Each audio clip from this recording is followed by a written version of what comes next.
Maju kita mulai. Assalamualaikum warahmatullahi wabarakatuh. Waalaikumsalam warahmatullahi wabarakatuh. Alhamdulillahirabbil alamin wassalatu wassalamu ala asyrofil anbiya'i wal mursalin sayyidina Maulana Muhammadin wa ala alihi washabihi ajmain amma ba'du. Yang saya hormati Bapak Kepala Sekolah, yang saya hormati Bapak Ibu Guru SDN 01 Rejo yang berbahagia. Pertama-tama mari kita panjatkan puji syukur kehadirat Allah Subhanahu wa taala atas limpahan rahmatnya sehingga pada siang hari ini kita dapat bertemu dalam keadaan sehat walafiat. Salawat serta salam tetap tercurahkan bagi Nabi Muhammad sallallahu alaihi wasallam. Semoga kita besok di yaumul qiyamah mendapatkan syafaatnya. Amin amin Allahumma amin. Bapak Ibu Guru SDN 01 Rejo, pada kesempatan hari ini saya Hadi Kurniawan, calon guru penggerak angkatan 7 Kabupaten Pekalongan, akan menyampaikan hasil pembelajaran atau mungkin sudah saya laksanakan. Hari ini kita akan mendesignasikan aksi nyata modul 1.4, yaitu budaya positif. Kata-kata budaya itu pasti tidak asing bagi kita karena mungkin itu sudah terbiasa dengan hal-hal yang sudah kita lakukan setiap hari. Salam berbahagia itu adalah slogan yang harus kita sampaikan dan mendapatkan kebahagiaan dan mendapatkan keselamatan. Mudah-mudahan dengan salam dan berbahagia tersebut kita menjadi kategori orang yang selalu bahagia. Bapak Ibu guru hebat SDN 01 Rejo, mari kita belajar bersama, berkolaborasi, saling mendukung demi mewujudkan budaya positif di sekolah kita tercinta. Pada modul 1.4 ada beberapa konsep utama yang perlu kita dalami. Pada hari ini saya sebelum saya lanjutkan, mohon maaf, ini bukan berarti saya menggurui Bapak Ibu, ini hanya dan kita sharing ilmu, sharing informasi berkaitan dengan namanya budaya positif. Pastinya Bapak Ibu sudah lebih mahir dibandingkan saya karena pengalaman mengajar pun lebih lama dibanding saya. Ini kita nanti sharing tukar pikiran, kita kolaborasi bersama-sama. Ya tujuannya sama-sama kita nanti agar sekolah kita tercinta ini bisa menjadi sekolah yang aman, nyaman, sehingga murid datang sekolah itu dengan wajah yang riang gembira. Konsep utama modul 1.4 adalah yang pertama perubahan paradigma belajar, yang kedua adalah disiplin positif, yang ketiga kebutuhan dasar manusia, selanjutnya adalah motivasi perilaku manusia, posisi kontrol restitusi, keyakinan kelas, dan terakhir adalah nanti segitiga restitusi. Ini adalah materi yang sudah saya pelajari dan nanti ada kaitannya dengan yang di PMM tentang budaya positif. Nah, sebelum kita lanjutkan, ada beberapa pertanyaan. Kira-kira Bapak Ibu apakah setuju dengan pernyataan ini? Yang pertama, hukuman dapat mendisiplinkan anak. Ini kira-kira dengan hukuman itu apa Bapak Ibu setuju dengan hukuman anak itu menjadi disiplin atau sebaliknya? Yang kedua, pemberian hukuman dengan hal positif seperti membaca atau membersihkan halaman sekolah, apakah dapat meningkatkan disiplin anak? Dan yang ketiga, memberi penghargaan dapat meningkatkan motivasi belajar anak. Apakah Bapak Ibu dengan pernyataan ini setuju atau tidak? Karena ini biasanya kita sering dengar, anak melanggar peraturan kita kasih hukuman, tujuannya biar disiplin. Ini yang pertama, setuju apa tidak? Setuju. Yang kedua, pemberian hukuman seperti membaca atau mungkin membersihkan halaman sekolah itu bisa meningkatkan disiplin anak. Kira setuju apa tidak? Bapak Ibu. Nomor 1 tak setuju. Bapak ya, Pak Umar setuju, Pak Otir setuju. Ya nanti kita akan tahu jawabannya seperti apa setelah kita mempelajari. Ini kan hanya untuk memantik. Ternyata selama ini kita itu bagaimana. Nah, sekarang itu tadi dengan memberi hukuman berdiri, misalnya tadi membaca atau membersihkan halaman, apakah bisa meningkatkan disiplin anak? Setuju atau enggak? Setuju. Yang saya setuju sama. Poin satu, poin dua setuju. Poin tiga itu langsung kan sama hukuman. Yang saya itu umum Pak, hukuman. Terus yang kedua itu kan secara khusus. Juga ya biasa ini lagi. Iya. Ya kalau hukumannya apa itu? Ya kita tekan untuk hukuman itu. Nah, kita nanti lanjutkan nomor 3. Memberi penghargaan. Kalau bahasa itu reward, hadiah. Apakah dapat meningkatkan motivasi belajar anak? Setuju atau tidak? Setuju. Ini berarti ada 3 ini, ada yang setuju ada tidak. Nah, nanti kita akan belajar bersama-sama. Kira-kira apakah konsep komunikasi kita sama ini tuh benar atau salah? Yang pertama, pembelajaran dengan paradigma baru. Ini digaungkan dalam kegiatan kita yang kurikulum terbaru itu, kurikulum yang merdeka.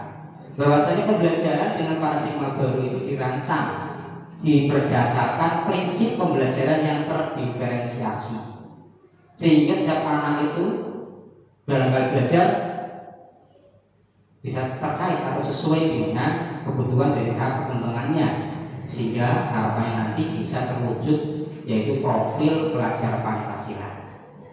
Seperti kurikulum saat ini yang 13 kelas 1 sama kelas 4 atau sama mereka sudah mengikuti diklat ini, bahwasanya tujuan akhir dari kurikulum ini adalah agar anak itu memiliki apa?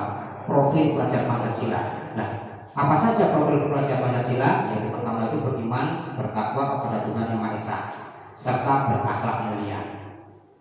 Yang kedua, kepentingan global, bergotong royong, kreatif, bernalar kritis, mandiri. Sehingga pembelajaran dengan paradigma baru ini harapannya anak itu bisa memiliki keenam dari profil pelajar Pancasila tersebut. Namanya usaha itu pasti kalau sudah dilaksanakan terus menerus, harapannya biar sampai seperti itu. Nah, sekarang kita melakukan kegiatan coba lakukan. Coba Bapak Ibu, kita menggunakan genggaman tangan ini. Tangan ini coba dengan pegang secara kuat. Ini ada tugasnya ya dulu nanti di dalam genggaman tangan ini jenengan pegang sesuatu hal yang mungkin menurut Anda itu yang paling penting dalam hidup jenengan. Coba kita praktekkan, kencang sekali, ya kan? Nah, nanti ada yang teman selanjutnya itu memberi namanya apa? Mencoba yang mungkin dengan cara menghardik atau mungkin dengan intimidasi, memarahi, kadang menggoda ataupun mengkritik. Harapannya biar tangan Anda itu terbuka.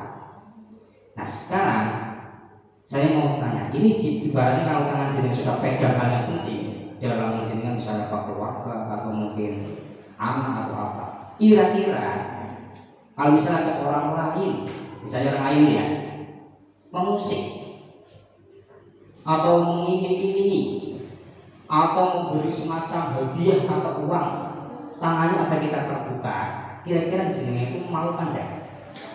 Berarti dibuka, berarti dilepaskan, ini yang hal yang penting, karena mendapatkan namanya semacam hadiah uang atau mungkin semacam hukuman atau mungkin intimidasi.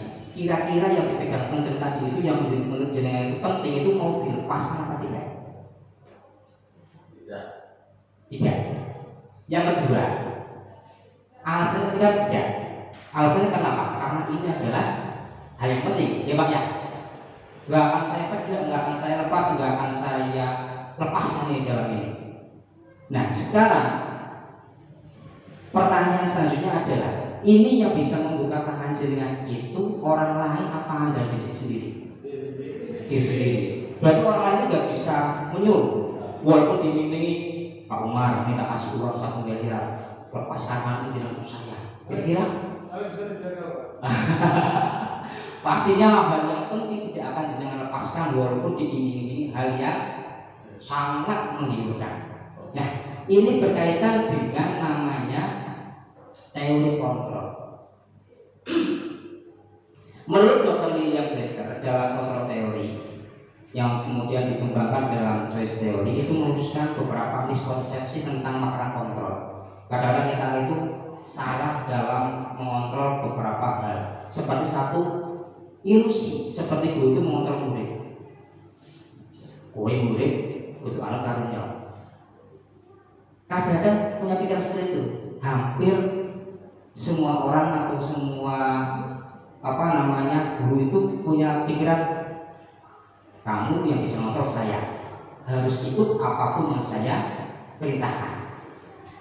Itu pertama miskonsepsi yang ada. Yang kedua ini bahwasanya ilusi, bahwasanya semua penguatan positif efektif dan bermanfaat. Maksudnya bagaimana? Dengan hal ini, kasih ini cara kalau belajar seperti ini. Seperti nasihat itu sebenarnya katanya itu positif, ini hal yang baik. Apakah seperti itu? Yang ketiga, ilusi bahwa kritik membuat orang merasa bersalah dapat menguatkan karakter. Orang melakukan kesalahan, dikritik, dikasih masukan dan sebagainya, bisa menguatkan dia menjadi lebih baik. Apakah itu benar masalah?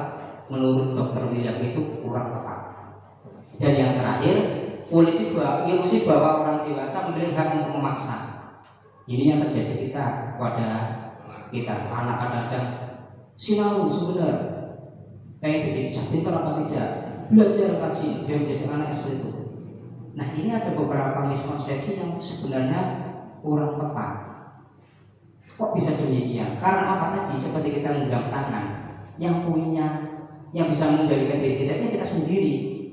Orang lain itu nggak bisa mengendalikan kita. Kadang-kadang kita sering lihat anak hari ini disuruh, ini belajar, tapi kadang-kadang dia apa? Orang pada apa kok.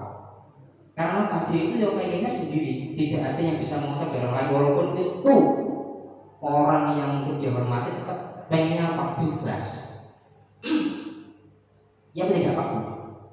Kalau Anda diminta sama orang lain harus seperti itu, walaupun dilaksanakan kadang-kadang apa? Terpaksa kan? Ya tidak Pak? Atau tidak? Terpaksa. Karena apa? Tidak dilandasi dengan dari diri sendiri.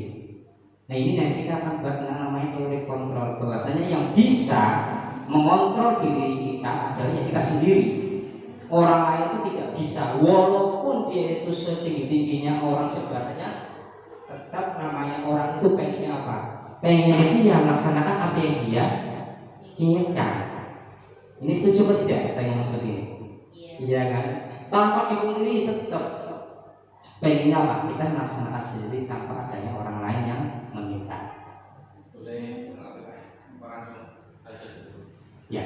Nah sekarang hal tadi berkaitan dengan namanya disiplin positif ini yang kita akan pelajari. Bahwasanya disiplin positif dalam budaya kita itu makna kata disiplin itu dimaknai menjadi sesuatu yang dilakukan seseorang pada orang lain untuk mendapatkan ini kepatuhan.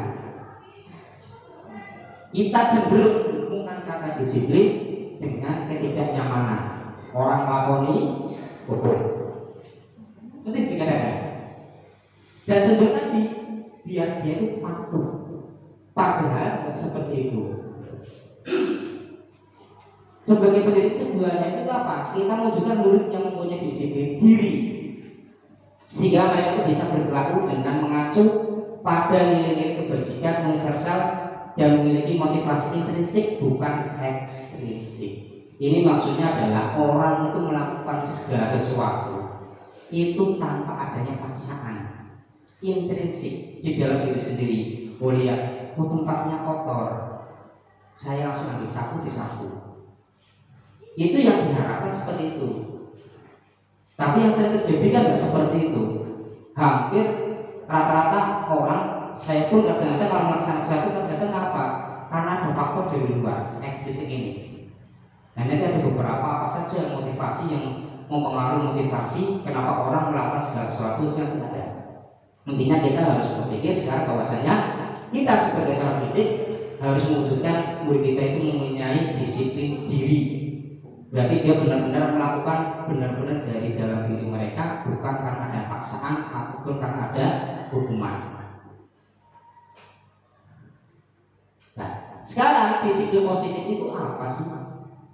Yaitu merupakan salah satu cara untuk penerapan disiplin dengan tujuannya untuk menumbuhkan kesadaran serta memperdaya menumbuhkan kesadaran serta memberdayakan anak untuk melakukan sesuatu tanpa sokokan, ancaman maupun hukuman. Nah ini kadang-kadang kita akan salah ini. Orang anut, jadi melanggar kasih hukuman, melanggar PR, ngambil. Saya pernah setuju juga masalahnya. Ternyata itu tidak untuk meningkatkan disiplin anak, justru malah mereka cenderung apa? Cenderung menjadi pemarah, berontak. Sebenarnya mau berontak tuh, saya nggak mau, tapi takut sama gurunya. Ya kan seperti itu sih kadang-kadang dia mau berontak, mau melawan, kalau nanti dikira dia melawan. Tapi memang tadi kontrol diri mereka itu memang dia sendiri. Orang lain itu nggak bisa mengontrol dia, mengatur-ngatur pun sebenarnya nggak bisa. Walaupun dia anaknya pun dikontrol sama orang tuanya, kadang-kadang dia mau berontak tapi takut. Nah itu tadi. Harapannya bisa melaksanakan apapun kegiatan dengan kesadaran tanpa adanya sokokan, ancaman maupun hukuman. Nilai kebajikan ini nanti ada kaitannya dengan yaitu nilai-nilai universal yang harus ada di dalam diri anak. Nanti ada beberapa nilai kebajikan yang akan saya sertakan di sana.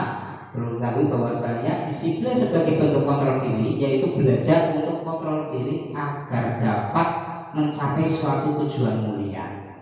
Tujuan mulia ini di sini mengacu pada nilai-nilai atau prinsip-prinsip mulia yang dianut seseorang.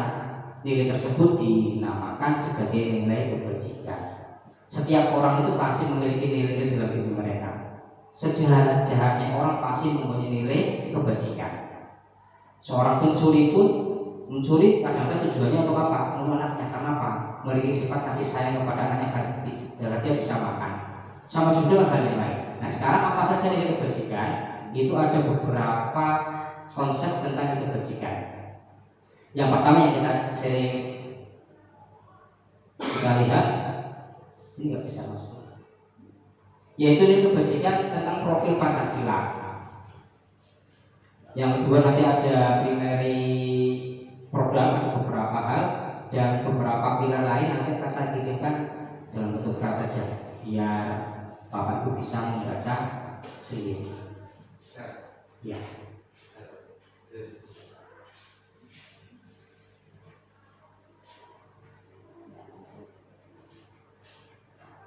Nah, kita lanjutkan. Slide-nya selanjutnya tadi adalah pengembangan tentang nilai kebajikan. Kebutuhan dasar manusia ini tadi yang sudah saya ulangi terus. Manusia itu memiliki 5 kebutuhan yang dasar. Dalam artian dasar itu yang dimiliki. Seperti yang pertama itu bertahan hidup. Kebutuhan berdasar bertahan hidup itu seperti kesehatan, itu pokok, rumah, makanan, itu sebenarnya yang kita cari dan kita ya bekerja biar mendapatkan kesehatan, agar mendapatkan makan ya ini. Karena kebutuhan dasar itu memang harus dipenuhi. Yang pertama ini adalah bertahan hidup yang paling utama. Dan yang kedua adalah kasih sayang dan rasa diterima. Ini semua orang pasti ingin bahwasanya mereka itu satu mendapat perhatian dari orang lain, mendapatkan kasih sayang dari orang lain, mendapatkan teman. Kan seperti itu kan? Mereka tidak mungkin kita tetap jujur, tetap kita komunikasi dengan orang lain, ingin mendapatkan kasih sayang dari orang lain. Itu hal yang tidak bisa kita tolak atau memang kita butuh namanya kasih sayang baik dari orang tua, baik teman, dari anak ataupun orang lain. Yang ketiga itu diakui kemampuan dihormati. Diakui kemampuan dihormati. Itu hal yang biasanya kita inginkan. Dihormati sama anak didik, dihormati sama orang lain, diakui kemampuan itu saya itu punya kemampuan seperti ini. Dan biasanya kalau diakui orang lain pasti senang. Wah, kan kok guru SD mengerti pintar. Walaupun dia ngomong orang lain, tetap dalam hati kita walaupun dia wajahnya bermut seperti ini, artinya alhamdulillah. Yang ketiga, kebutuhan yang kita inginkan seperti ini. Yang keempat adalah kebebasan. Tidak ingin tertekan, bebas merdeka. Tidak mau suruh orang lain. Pengennya bebas seperti burung terbang di atas itu. Wis pokoknya bebasnya. Ini memang kebutuhan yang dasar bagi manusia, itu bebas juga. Walaupun kadang-kadang diminta sama orang lain dipaksa, pun ya karena terpaksa. Pengennya bebas, sebebas-bebasnya. Tapi memang kenyataannya bebas ini tidak harus bebas semua, tapi yang minimal kita tahu bahwa kebebasan itu adalah kebutuhan dasar yang dimiliki oleh manusia. Bebas mau ke sana, mau bilang itu hal yang lumrah karena itu memang kebutuhan. Yang terakhir adalah kesenangan. Kita nggak mungkin sabari bekerja, tapi pengen libur besok jeng-jeng kan seperti itu kan? Hanya semana tak pesir atau mungkin saya pergi ke Pak Ari ke sesi beli mogono untuk menikmati makanan enak. Itu hal yang lumrah karena kesenangan memang dibutuhkan. Atau kalau kita beli mobil karena saya pengen beli mobil, itu adalah hal yang lumrah dan memang hal yang dasar. Tidak bisa dipungkiri bahwasanya 5 kebebasan ini yang kita miliki sekarang. Dari bertahan hidup, mendapatkan kasih sayang, diakui kemampuan, penguasaan, kesenangan, dan terakhir adalah kebebasan. Itu adalah hal yang memang kita inginkan. Nah, sekarang ini ada beberapa Google Form. Ini berkaitan dengan namanya, coba nanti kita cek Bapak Ibu. Untuk yang Google Form ini sudah saya klik sini. Nah, ada beberapa soal berkaitan dengan identifikasi kebutuhan dasar manusia. Yang pertama ini, Bimo seorang anak TKB selalu berlari keluar kelas menuju jalan raya di depan sekolahnya yang ramai dengan kendaraan. Tingkahnya membuat Bu Ani bingung dan seringkali lari mengejarnya. Ada beberapa kemungkinan jawaban yang diberikan Bimo. Nah, identifikasi kebutuhan yang ini dipenuhi oleh Bimo. Jika respon Bimo seperti kolom sebelah ini, coba. Aku senang main kejar-kejaran dengan ibu guru, sangat seru. Itu kira-kira kebutuhan dasar apa yang ingin dia capai? Apakah penguasaan, kesenangan, kasih sayang, atau kebebasan? Menurut Bapak Ibu yang mana? Kesenangan. Coba nanti jawabannya benar pasangan Anda. Ya. Yang kedua, jika Bimo mengatakan seperti ini, Ibu kejar aku karena ibu guru sayang aku. Ini penguasaan, kesenangan, cinta dan kasih sayang, atau kebebasan? Kasih sayang. Yang ini, aku hebat kan? Bisa bikin ibu guru kejar aku. Ini apa ini? Penguasaan, kesenangan, cinta kasih atau kebebasan? Penguasaan. Kamu tidak penguasaan? Yang lain? Ini. Aku bosen belajar mewarnai terus dalam kelas. Ya. Kita poin yang kedua, ini tingkat TK ini. Ya, sekarang yang tingkat SD. Tidak, seorang anak kelas 3 SD begitu tiba dulu masuk pulang dari sekolah menangis dan mengadu pada ibunya bahwa dia benci pada Ibu Rani, gurunya.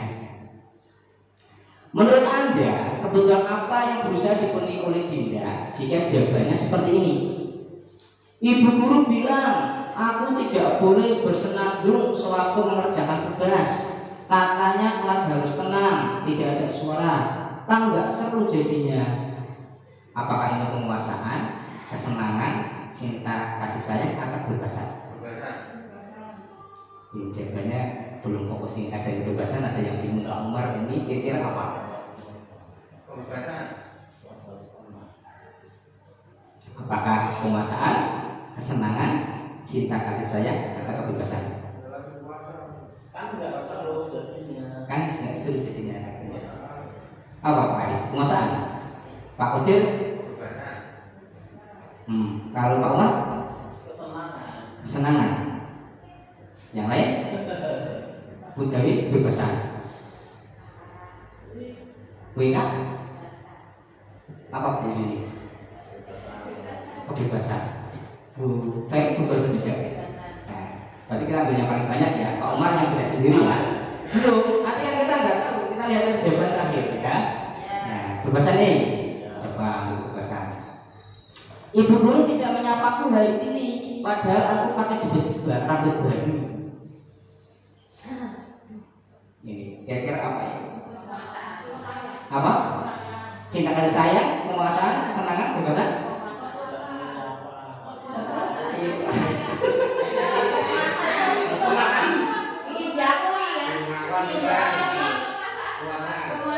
Penguasaan. Yang lain penguasaan lagi.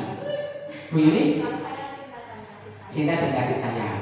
Simpan berarti beda. Lebih banyak ini katanya Bu. Kita dulu. Itu saja. Nanti kita ini nggak ada yang salah benar ya. Ini untuk memahami saja bahwasanya karakter bagaimana itu anak. Aku sebel. Gambarku tidak rapi. Malah ibu guru nunjukin ke teman-temanku di depan kelas. Iya. Penguasaan, kesenangan, kecerdasan, atau kebebasan. Sebel, dikata-kata, ini apa? Cinta kasih saya. Penguasaan.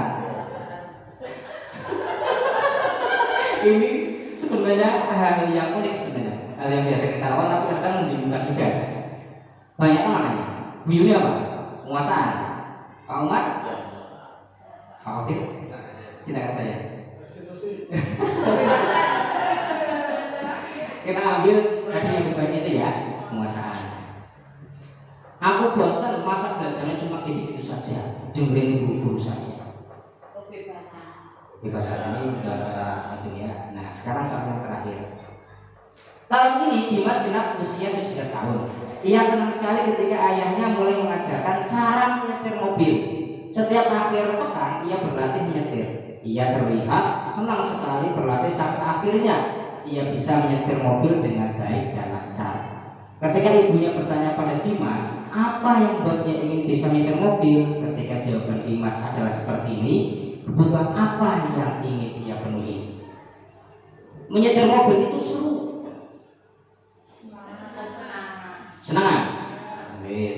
Ompa. Biar bisa jalan-jalan naik mobil sama teman-temanku.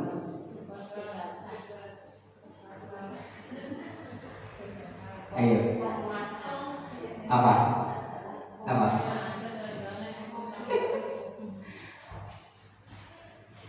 Bingung. Penguasaan, kesenangan, cinta kasih, atau kebebasan?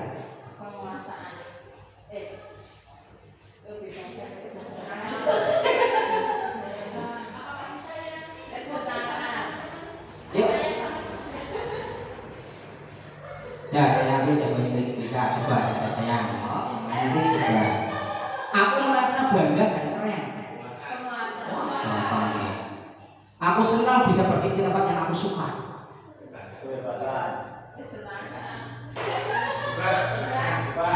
Bebas. Kita coba ya. Kita lihat.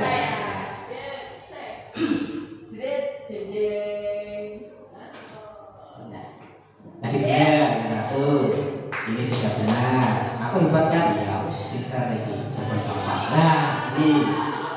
Aku tidak boleh bersenandung waktu mengerjakan tugas. Karena jelas tidak ada suara. Jawabannya apa? Kesenangan. Aku senang nyanyi untuk soal pelajaran.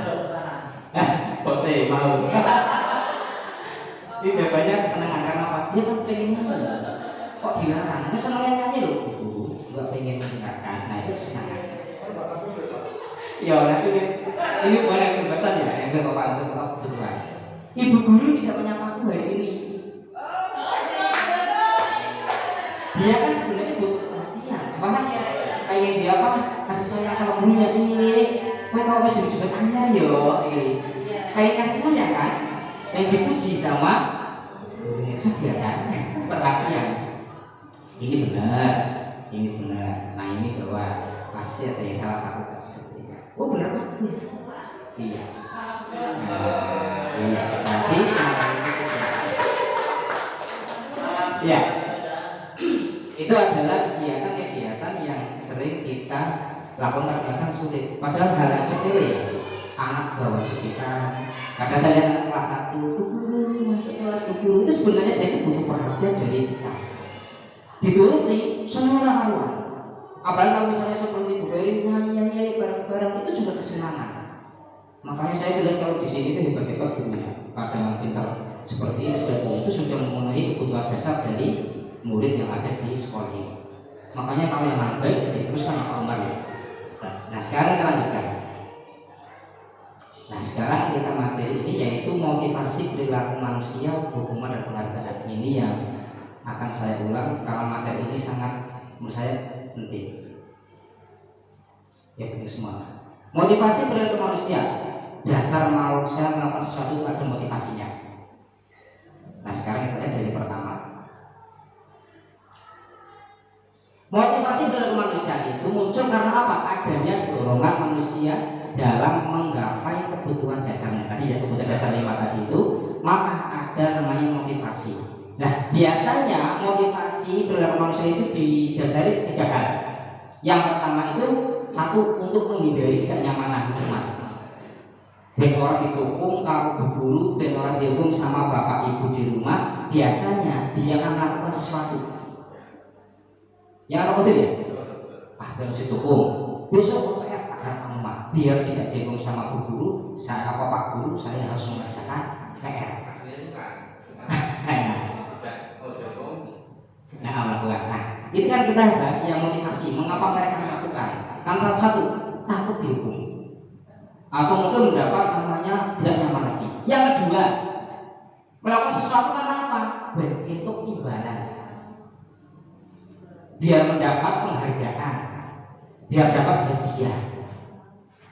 Nyetak kerja kemenangan, nyetak menggarap pokok kemenangan, nanti biar apa mendapatkan hadiah atau penghargaan dari orang lain. Ini motivasi biasanya dasarnya juga seperti itu. Dan yang ketiga itu biasanya apa? Karena memang saya suka, memang saya harus melakukan, memang saya harus itu dilaksanakan dengan baik. Maka kita untuk menjadi orang yang mereka inginkan, karena menghargai diri sendiri dengan nilai yang mereka percaya. Saya berangkat sekolah harus berangkat lebih awal. Karena apa? Tanggung jawab saya menjadi seorang guru, saya harus berangkat awal agar siswa itu ada yang menunggu pada waktu masuk. Gitu. Nah seperti itu. Maka kemarin ada pertanyaan seperti ini. Jika kepala sekolah Anda datang lebih awal, ya kan? Anda datangnya kok lambat. Biasanya itu mesti rata-rata mencari alasan. Biar apa? Tidak dihukum. Yang ketiga, biar tidak dihukum. Atau mungkin seperti ini, Bapak Ibu besok ada pengawas sekolah datang. Biasanya maka itu asik ya. Di sana sini pun sama. Karena apa?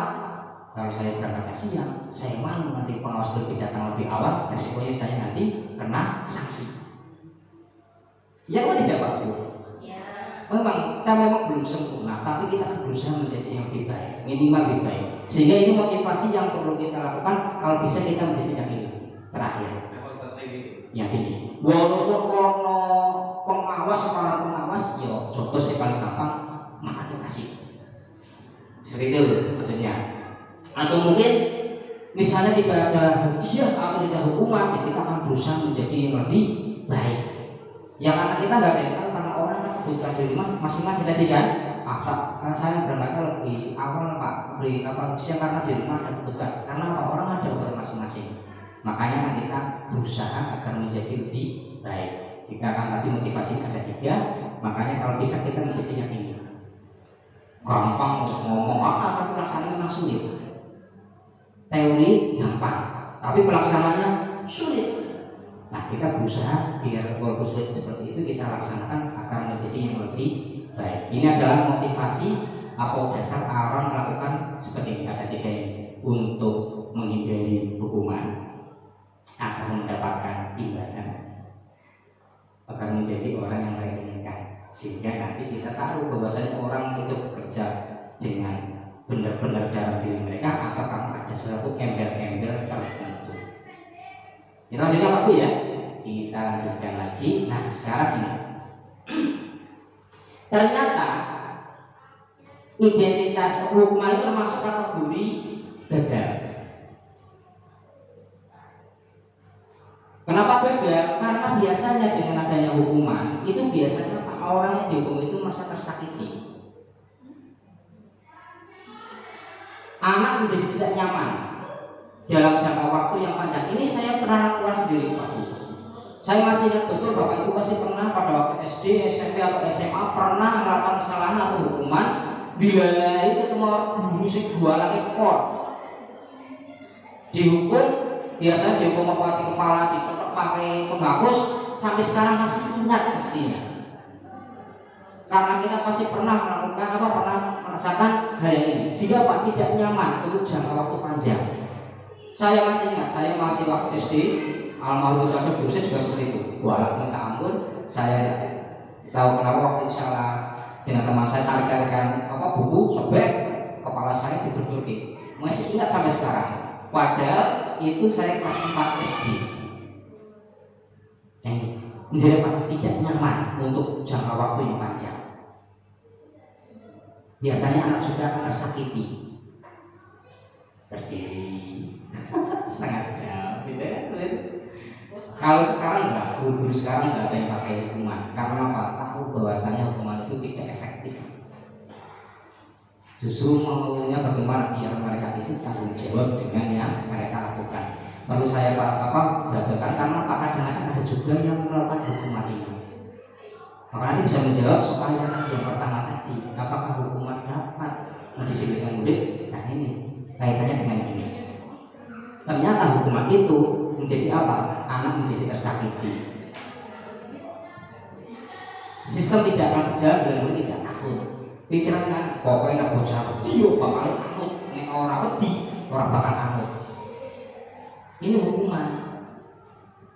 Dan kadang-kadang kita melakukan hukuman ini. Dia. Nah, sedangkan yang identitas sukses itu adalah konsekuensi sama restitusi. Nah, konsekuensi ini adalah biasanya itu ada aturan-aturan atau tata tertib di sekolah itu biasanya sudah disepakati. Tapi satu pihak bedanya. Tapi kalau yang ini restitusi itu adalah apa? Mereka itu mencari penyelesaian sendiri karena apa? Keyakinan yang mereka dapatkan. Misalnya contoh konsekuensi. Misalnya contoh anak misalnya melanggar, misalnya dia berangkat, mengejar PR. Nah, konsekuensinya bagaimana? Misalnya, nah konsekuensinya dia berarti harus mengerjakan 6, ya kan? Atau mungkin yang contoh yang lain pada waktu dia olahraga, Budawiyah, anak terlambat 10 menit, dikasih konsekuensi bagaimana? Dia lari muter lapangan. Apakah itu bukan hukuman? Bukan. Karena apa? Kalau dia langsung ikut olahraga tanpa ada naik pemanasan, resiko cedera. Itu bedanya konsekuensi dengan hukuman. Kalau hukuman kan beda lagi. Raja muter lapangan 10. Itu namanya hukuman, menyiksa. Tapi kalau konsekuensi memang harus dilaksanakan. Hukuman itu lebih ke fisik ya? Nah, lebih ke fisik dan biasanya tanpa kita ketahui dadakannya sering. Ada hubungannya dengan apa? Substansi yang ada. Kalau hukuman itu kan fonis, ketetapan, keputusan. Kalau menurut saya kan ada sedikit sama ada hukuman dan konsekuensi. Ini hukuman itu konsekuensi. Contoh, malah itu itu hukuman, itu juga konsekuensi. Konsekuensi itu ketika kita tidak melaksanakan sesuai dengan apa yang dikasih oleh aturan-aturannya ada, berarti konsekuensi kita adalah hukuman. Ya. Nanti kita lihat nanti ya. Nanti bisa dibedakan antara hukuman dengan konsekuensi. Nanti ada. Saya akan materi antara hukuman, konsekuensi seperti restitusi nanti ada perbedaan. Nah, kita lihat dulu. Kalau konsekuensi memang sesuatu harus terjadi. Tidak nyaman murid tapi jangka waktu pendek. Karena memang ada hubungannya sudah dibuat. Korbannya bisa diabaikan. Kadang-kadang sekolah itu, kadang-kadang konsekuensi. Nah, muridnya pasti tidak dibuat nyaman. Kalau ini disakiti, dibuat tidak nyaman. Dan yang penguatannya dalam waktu pendek, biasanya ini kalau konsekuensi itu biasanya membuatkan peraturan dalam masyarakat, penerapan ada aturan ini dilaksanakan dilaksanakan konsekuensi seperti ini. Nah, sedangkan kalau restitusi itu pilihan. Biasanya anak itu diminta misalnya melakukan kesalahan, diminta mencari jalan keluarnya bagaimana untuk kamu menyelesaikan itu. Tetap karena kamu kan mengajar PR. Ya. Kan Ya, nah bagaimana? Ya, restitusi. Ya, sebenarnya kita sudah laksanakan itu sebenarnya, tapi hanya saja kita nggak tahu namanya apa kan? Benar. Ya. Bisa membedakan apa ya? Konsekuensinya yang nggak dapat nilai kan? Tapi bagaimana agar kamu dapatkan? Tanggung jawab kamu bagaimana? Kita laksanakan Pak. Kalau seperti ini dia terlambat karena bangunnya kesiangan, ya kan? Kalau menggunakan hukuman langsung naik seperti itu. Kalau menggunakan konsekuensi, hukumannya kamu nanti tidak masuk ke ruangan menunggu 30 menit. Bisa seperti itu. Kalau restitusi dikasih pilihan tadi. Nah, besok lagi mau ulangnya atau tidak? Kalau misalnya bagaimana cara mengatasi agar tidak terlambat, itu dikasih pilihan kepada orang tersebut. Berarti dia langsung diponis begitu. Nah, berarti menyelesaikannya bagaimana? Ya diselesaikan dengan cara bagaimana tadi? Biar dia lengkap, agar mereka bertanggung jawab atas perilakunya. Makanya mau kita paham lagi, kalau misalnya ada anak yang tidak mengerjakan PR, ya anak biar mengerjakan bagaimana caranya agar dia bisa mengerjakan lagi besok. Jangan langsung dicoba, bisa diusahakan, bisa selesai, bisa Pak, silakan seperti itu. Sehingga Pak anak itu dalam sekolah enggak besok paling PR orang gede ini dihukum untuk nakar ngatik. Ya kan kadang-kadang seperti kan? Atau mungkin saya nggak mengerjakan PR, kalau BJ 0 ya wis. Nggak seperti itu. Kalau bisa nggak mengerjakan PR, ya tetap diminta biar dia bertanggung jawab dengan apa yang sudah dia lakukan. Nah ini sudah. Nah ini contoh kata-katanya. Peraturannya adalah kamu harus gitu kalau hukuman. Kalau konsekuensi apa peraturannya? Mampukah kamu melakukannya? Terima kasih. Yang terakhir itu restitusi. Apa kamu yakini? Apa yang kamu yakini? Oh saya salah nggak mengerjakan PR itu maksudnya. Apa yang bisa kamu lakukan untuk memperbaiki masalah ini? Berarti kan dari 3 kata ini nadanya beda. Ini pasti nadanya keras hukuman. Ini nadanya seperti lembut, tapi tidak ada selain satu arah. Berarti hanya dari sekolahan hukum. Tapi kalau yang itu ada namanya apa? Komunikasi. Nah, semacam seperti diskusi. Begini caranya gue. Nah, nanti hasilnya adalah, nah ini saya kasih kuning. Anak akan membaca peraturan kalau ada hukuman. Asal kok seperti itu. Atau mungkin kalau ini anak akan menghormati peraturan, tapi yang terakhir anak itu akan menghormati dirinya dan orang lain.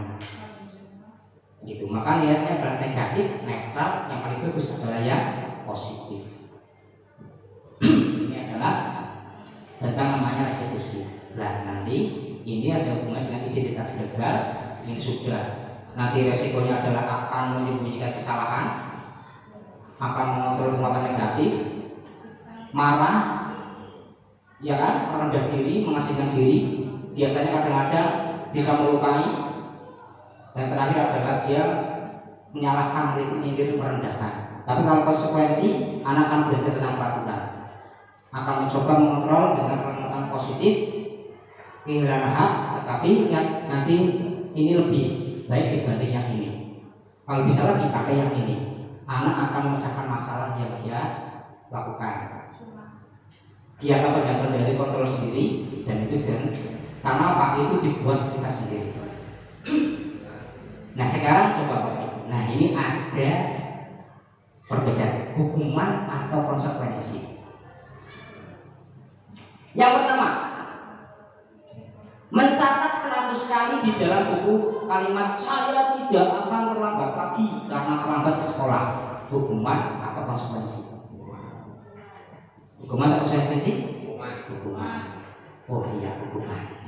Karena apa? Merasa disakiti, tersiksa.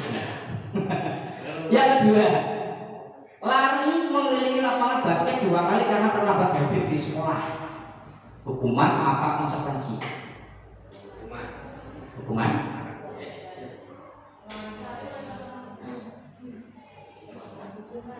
Hukuman? Konsekuensi? Hukuman? Konsekuensi? Konsekuensi. Pak Otir? Hukuman? Bu Yuni? Hukuman Pak Umar? Iya 2 kali. Apa ini? Ya, tadi ada yang hukuman, ada yang kita lihat apa sih? Hukuman. Karena apa? Dia tersakiti. Ya. Biar yang tahu. Kok di sini? Murid diminta untuk push up 5 kali karena tidak menggunakan masker setelahnya hukuman ya. Shit ya. Yang selanjutnya menggantikan kertas tugas teman yang telah dicoret-coret. Ngobek. Konsekuensi karena dia melakukan harus konsekuensi mengganti ya kan. Membersihkan tumpahan air di meja tulis karena tersenggol pada saat belajar. Konsekuensi. Murid disuruh tidak mengenakan sepatu seharian di sekolah karena tidak mengenakan sepatu hitam. Hukuman. Terakhir, lari mengelilingi lapangan basket 2 kali karena terlambat 10 menit untuk pelajaran PJK.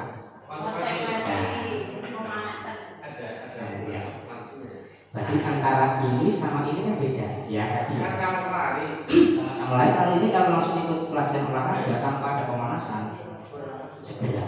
Nah, itu namanya konsekuensi. Nah, iya. Karena tadi ya sudah lari, itu terlambat ya lari juga, iya kan? Nah, beda dengan yang tadi. Ujung-ujung terlambat, melayu ke sekolah. Itu hukuman gue. Orang pelajaran langsung melayu. Ada pertanyaan Bapak Ibu? Lanjut? Lanjut. Nah, sekarang ini ada soal seperti ini. Ini biar mantap karena materi ini nanti akan berkelanjutan dengan materi selanjutnya. IPA kurang menguasai pelajaran matematika, sehingga pada saat pelajaran tersebut berlangsung dia lebih banyak berdiam diri atau menggambar di buku pelajarannya. Pada saat guru matematikanya Pak Seno menanyakan pertanyaan, IPA menjadi gugup dan tak sengaja menjatuhkan tasnya dari kursi, serta tiba-tiba menjadi gagap pada saat berupaya menjawab. Seluruh kelas pun tertawa melihat perilaku IPA yang bicara tergagap dan terkejut tersebut. Pak Seno pada saat itu membiarkan teman-teman IPA menertawakan IPA yang tergagap dan malu luar biasa, dan malahan minta IPA untuk maju ke depan dan berdiri depan kelas sambil menunjuk hidungnya karena tidak bisa menjawab pertanyaan Pak Seno. Kelas semakin gaduh dan anak-anak pun tertawa melihat IPA di depan kelas memegang ujung hidungnya. Pertanyaannya adalah, apakah Anda setuju dengan tindakan Pak Seno? Ya, mengapa? Mengodolkan mental siswa. Yang lain setuju? Tidak? Nggak setuju? Setuju?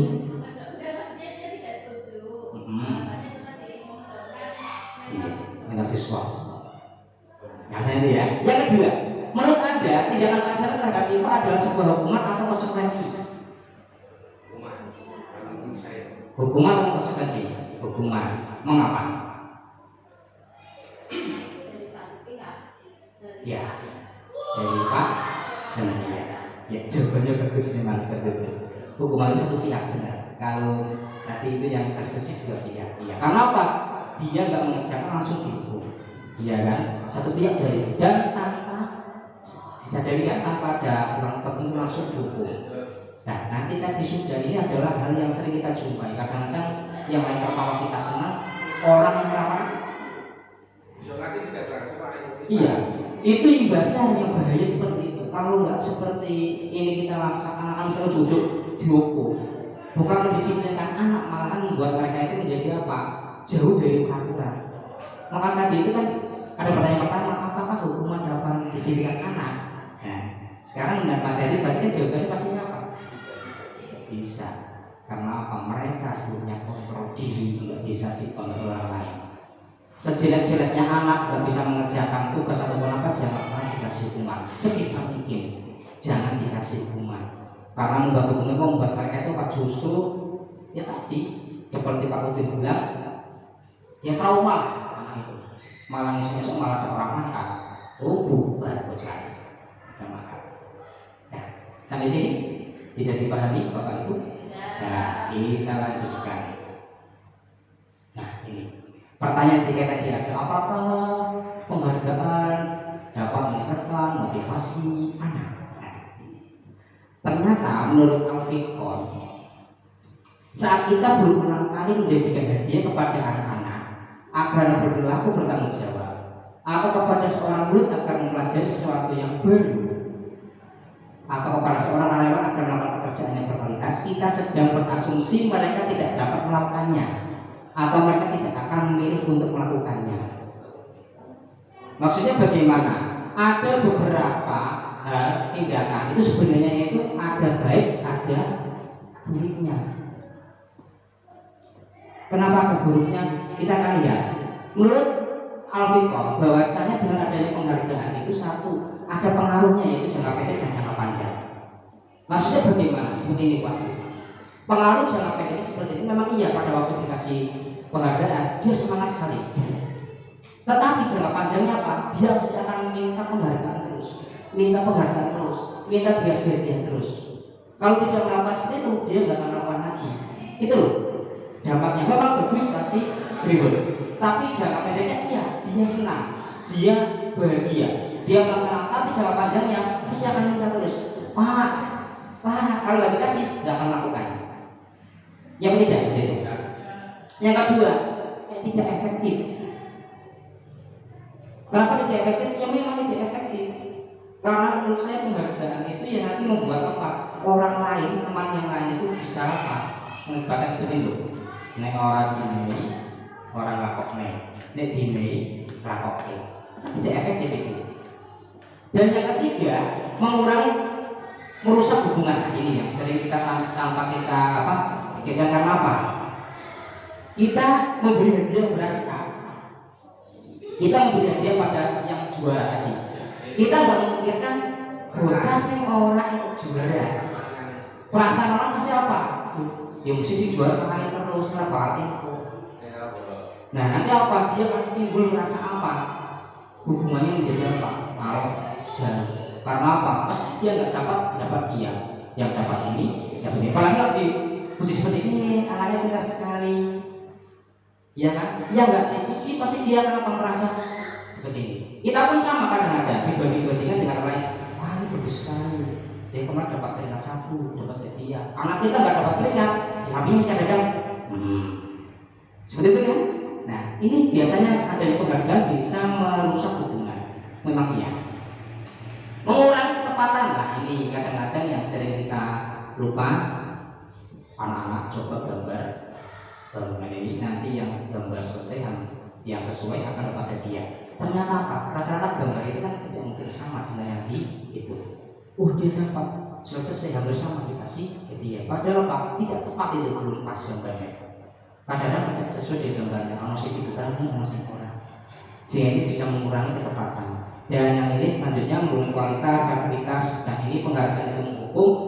Motivasi dari diri sendiri adalah hal yang berkaitan dengan penghargaan. Memang perlu, tapi kadang-kadang jangan terlalu sering. Pak yang masuk itu penghargaan itu menghukum itu maksudnya?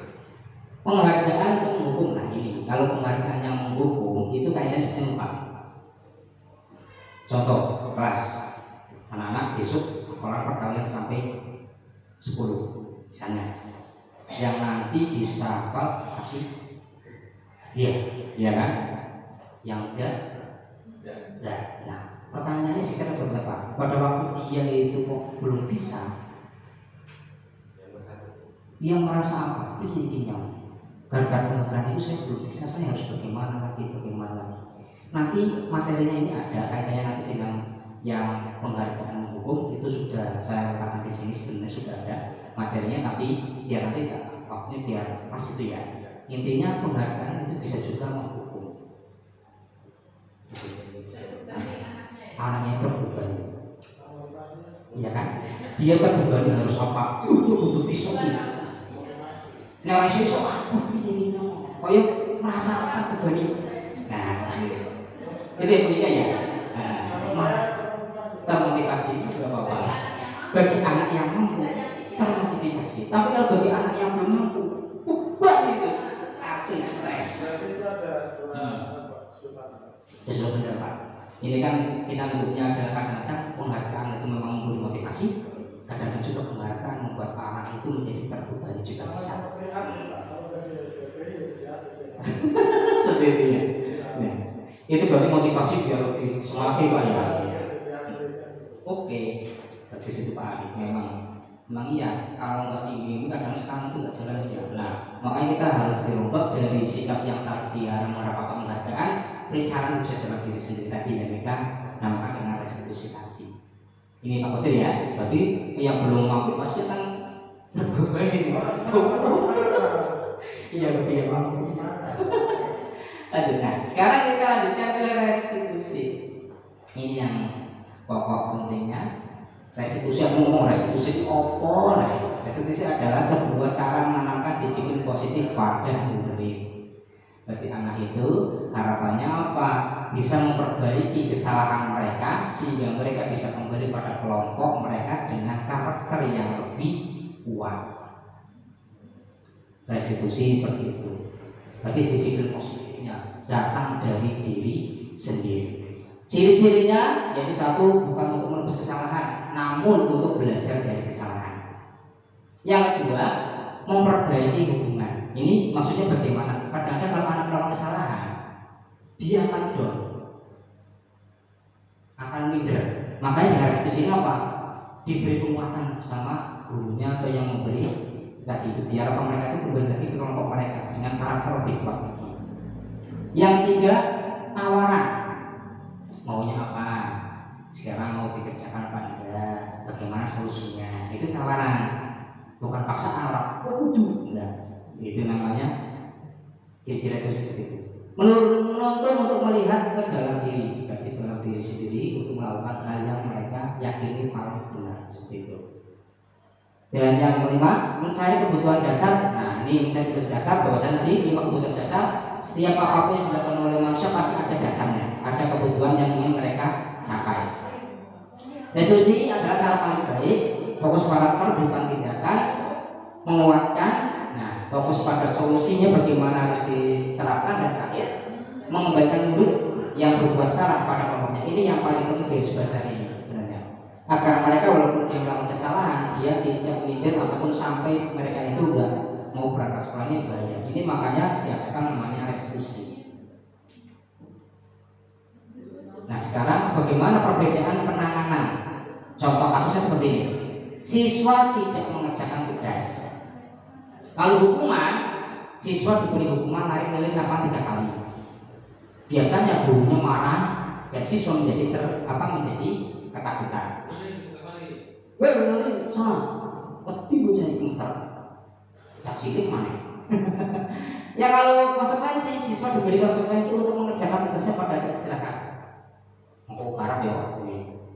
Gurunya tegas, siswanya menghormati peraturan yang ada. Kalau restitusi, menanyakan keyakinan kelas, membantu dia menyelesaikan masalahnya, biar apa tidak terjadi, tidak terulang lagi. Biasanya guru terbuka dan siswa menghormati dirinya dan orang lain. Makanya ini yang nanti ada hubungan dengan namanya keyakinan itu, ya keyakinan kelas tadi yang kita buat bersama dengan siswa. Ini ada penanganan kasus pengerjaan tugas, caranya namanya beda, caranya pun juga beda. Nah, ini sekarang berkaitan dengan posisi kontrol. Sebelum sampai posisi kontrol tadi dari materi ini ada yang perlu ditanyakan Bapak Ibu? Kalau tidak, kita lanjutkan. Cukup? Oke. Nah, posisi kontrol. Posisi kontrol dalam restitusi menurut diagnosa itu ada 5. Penghukum, pembuat orang merasa bersalah, teman, pemantau, restitusi. Penghukum ini yang paling sering dilakukan.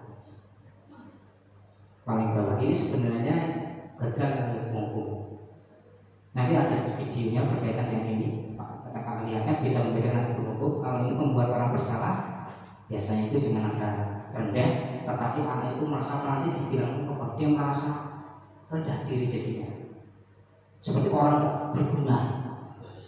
Iya, mesti orang seperti orang yang merasa paling kurang gitu. Itu bahaya. Malah ini antara penghukum sama ini berbahaya ini. Berbahaya ini. Karena ini mungkin langsung dia karena kalau ini dia kan yang proses saya berarti orang punya karena apa? Merasa disalahkan seperti itu. Kalau teman ini kadang-kadang ini sering takotir. Ini kan teman kan kita posisikan kita sebagai teman pada murid kita sering pakai yang ini kan, iya kan? Nah tapi urutannya ini ternyata ada yang lebih lagi dibanding itu. Sekarang coba kita lihat apa saja. Nah ini. Menghukum itu merupakan sama pengusaha adalah identitas yang gagal. Karena apa? Ini kata-katanya. Kalau kamu tidak melakukannya, awas ya, rasakan dia menggunakan nada yang keras. Kalau membuat rasa bersalah, menggunakan nadanya rendah. Tapi sebenarnya kamu seharusnya kamu sudah tahu. Ibu lelah sekali mengatakannya, ibu stres. Bukan sebenarnya. Kalau yang ini identitas berhasil, nah ini teman. Ayolah, lakukan demi ibu. Masa kamu tidak mau? Ingat tidak, ibu pernah bantu kamu segitu. Care gitu ya. Nah, kalau memantau, terus dia pakai peraturan. Apa peraturannya? Tapi kalau yang terakhir itu yang paling berhasil, sukses. Kontrol diri adalah apa yang kita yakini, apa yang bisa kamu kerjakan untuk memperbaiki masalah ini. Sehingga apa hasilnya? Kalau teman berontak, dia akan berbohong, menyangkal. Kalau teman ketergantungan apa dir? Waktu itu ngomongnya ayam mana? Nah ini ketergantungan pak ada dan biasanya dia berapa? Ya memang kita care dengan murid ya, tapi ada rasa hormatnya kepada guru berkurang biasanya. Iya kan?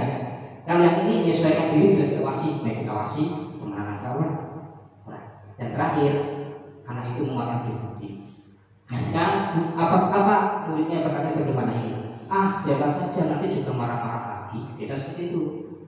Oh, orang-orang PR paling guru jengkel, bajingan bisa. Maksudnya itu biasanya kadang-kadang anak. Yang ini biasanya merasa bersalah. Maafkan ya bu. Ini malah oleh priman mesmane bocah. Merasa paling bersalah. Kalau yang ini, saya pikir bapak ibu teman saya ternyata begitu. Dikira kok CSE, ternyata kok lain. Nah ini pemantau berapa banyak bintang yang saya harus peroleh, berapa halaman yang harus saya tulis, dan terakhir itu kalau begitu bagaimana caranya saya bisa memperbaiki keadaan. Nah dapatnya ini yang ini. Kalau hukuman mesti akan mengulangi mana? Orang bisa ulang mana tak harap mereka.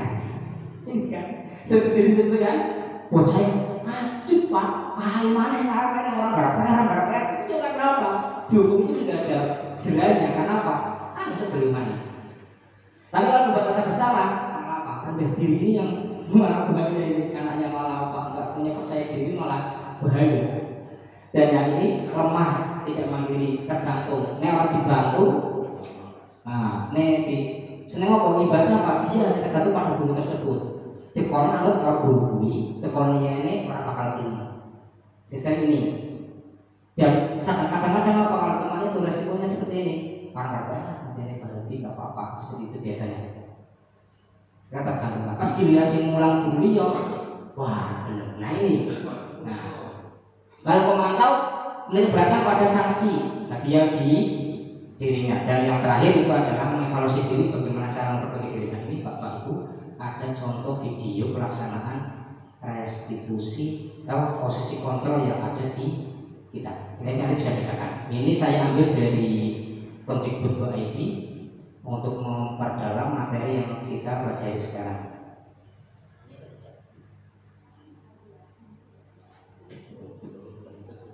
Disiplin positif restitusi, salah satu program yang dikembangkan adalah 5 posisi kontrol. 5 posisi kontrol dalam restitusi adalah proses perjalanan seorang pendidik agar dapat mengenali dirinya. Pada video kali ini, kita akan membahas tentang 5 posisi kontrol yang dikembangkan oleh Diane Dawson dan contoh penerapannya.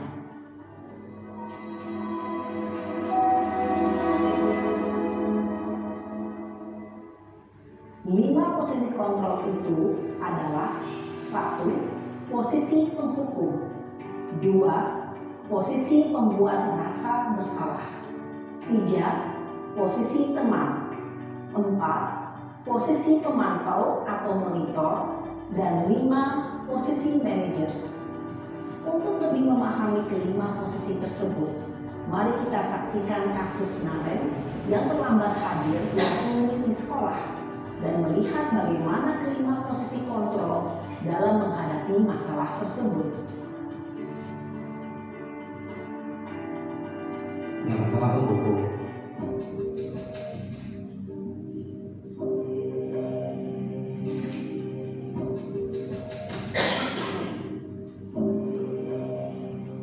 Naren, sini kamu. Selamat pagi Bu. Selalu terlambat. Kamu deh, pasti terlambat. Maaf Bu, saya Apa? Apa coba? Alasan kamu apa lagi? Kapan sih kamu tidak terlambat? Malas sekali ya kamu jadi anak. saya Dasar pemalas. Gak kapok-kapok sih kamu. Sudah berapa kali terlambat? Sana, kamu keliling lapangan basket 2 kali. kenapa saya harus keliling lapangan basket Bu? Kenapa? Kamu melawan ibu. Berani-beraninya jawab. Sudah terlambat, masih berani jawab enggak? Sekarang, keliling lapangan basket 5 kali sekalian. Biar kapok. Cepat. Pergi sana ke lapangan basket. Posisi penghukum biasanya berbicara dengan nada tinggi, menghardik, menunjuk-nunjuk, menyakiti, dan menyindir. Hukuman bisa berupa fisik maupun psikis. Ibu dan bapak guru hebat. Dampak yang terjadi pada murid ketika guru berada pada posisi penghukum adalah murid cenderung akan memberontak, bahkan menyimpan dendam.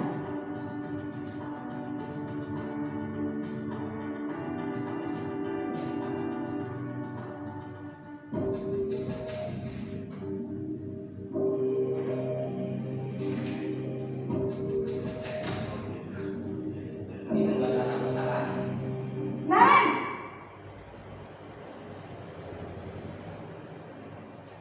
Selamat pagi Bu. Naren. Kamu kenapa terlambat lagi, nak? Ya Tuhan, Naren. Kamu senang ya bikin ibu susah ya? Kalau kamu terlambat lagi, nanti ibu yang ditegur bapak kepala sekolah, nak. Disangka ibu tidak bisa membina kamu. Duh, gimana ini? Maaf Bu. Duh, Gusti Naren. Kamu suka ya kalau ibu ditegur bapak kepala sekolah?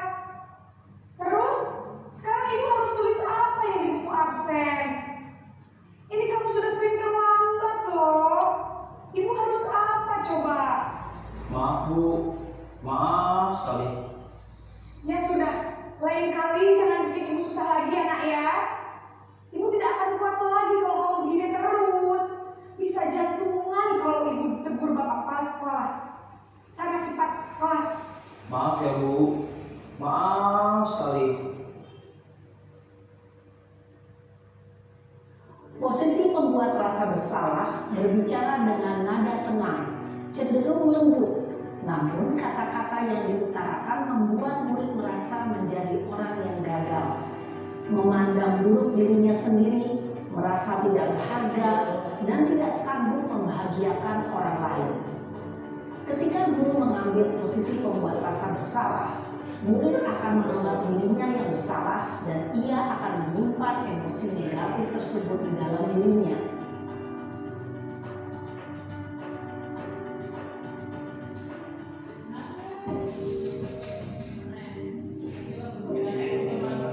Posisi mandi.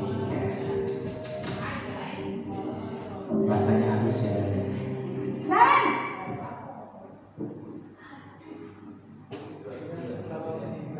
Selamat pagi Bu.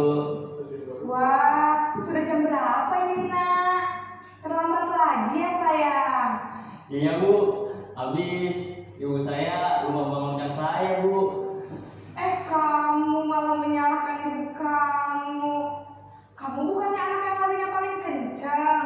Kok terlambat sih? Udah Iya Bu, saya memang terlambat bangun tadi. Jadi biarpun saya lari kencang, tetap gak kekejar Bu. Ya sudah sana, nanti lain kali larinya lebih kenceng lagi ya, biar gak terlambat lagi. Bikin seneng ibu, demi ibu, bisa kan? Bisa lah Bu. Ya sudah sana masuk kelas, ibu beresin urusan absen kamu. Kamu ini ada-ada saja.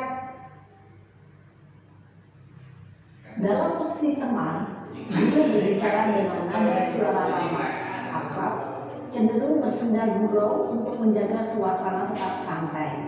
Murid akan merasa senang, aman, dan akrab dengan guru. Identitas yang tercipta adalah identitas sukses atau berhasil. Namun, perlu diingat, karena ini masih dorongan eksternal, maka ada faktor ketergantungan dari murid kepada orang tertentu. Di sini, guru absennya, sehingga di lain waktu, murid bisa berperilaku baik, namun hanya kepada orang-orang tertentu saja.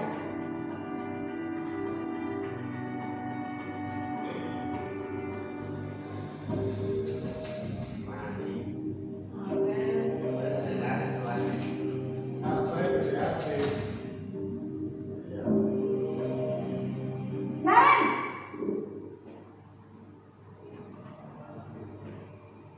Selamat pagi Bu. Naren, apa peraturan sekolah kita tentang jam berapa kita harus masuk sekolah, Nak? Kita harus di sekolah jam 7 Bu. Iya betul, sekarang sudah jam 7.20. Naren sudah tahu konsekuensinya jika terlambat hadir. Paham Bu. Saya harus tinggal kelas pas jam istirahat selama 20 menit. Iya benar, konsekuensinya demikian. Jadi nanti jam 9.30 pas istirahat, kamu harus tinggal di kelas, kerjakan tugas tambahan untuk ketertinggalan kamu, ya? Baik Bu. Posisi pemantau mengandalkan penghitungan atau data untuk mengontrol murid. Guru mengarahkan murid berdasarkan peraturan dan konsekuensi. Seorang pemantau menunjukkan bahasa tubuh dan ekspresi wajah yang datar dan cenderung formal.